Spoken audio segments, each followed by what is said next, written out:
le verset 7. Alléluia.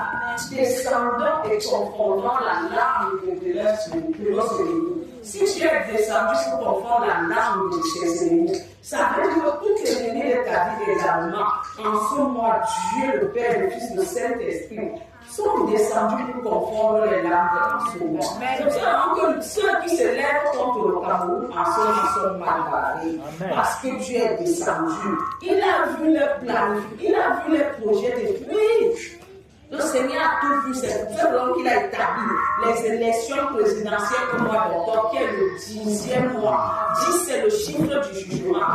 Donc si 10 est le chiffre du jugement, le Cameroun ne peut pas être dans la désolation. Nous, les Camerounais, ne peuvent pas être dans la désolation. Tous ceux qui sont à la recherche de la paix vivront dans la paix dans ce pays. Tous ceux qui voudront apporter les guerres, ce sont ceux qui seront dans les guerres et qui seront à Kondengui et dans toutes les prisons du Cameroun. Alléluia! Mais nous qui sommes là, qui gémissons devant notre Dieu, on a pu pratiquement 30 minutes ce matin pour intercéder pour notre nation. La paix est dans ta maison. La paix est dans ta maison. La paix est dans ta maison. Aucun membre de ta famille. Aucun membre de ta famille. Ne recevra une balle perdue. Recevra une balle perdue. On ne le citera pas. On ne le citera pas. Dans les tumultes dans son pays.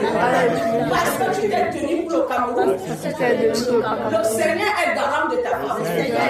Le Seigneur est garant de ta vie. Tu es à l'abri du Très-Haut. Parce que tu es la prunelle des yeux de l'Éternel.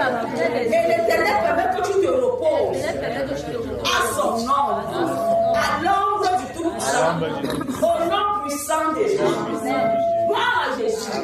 Bien-aimé, le Dieu que nous servons est un Dieu de victoire. Dieu n'a jamais échoué. Et ce n'est pas notre génération qui va échouer. De génération en génération dans la vie, quand Dieu se réveille, il y a un changement.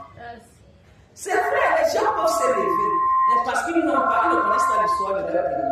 Tu connais l'histoire de ce pays, tu ne vas pas te fâcher contre le gouvernement en place. Je suis à politique, je parle avec le micro. Mais si tu connais l'histoire de ton pays, tu ne vas pas te fâcher contre le gouvernement en place. Tu vas comprendre que le Père qui est là en train de tout faire pour mettre les choses en ordre.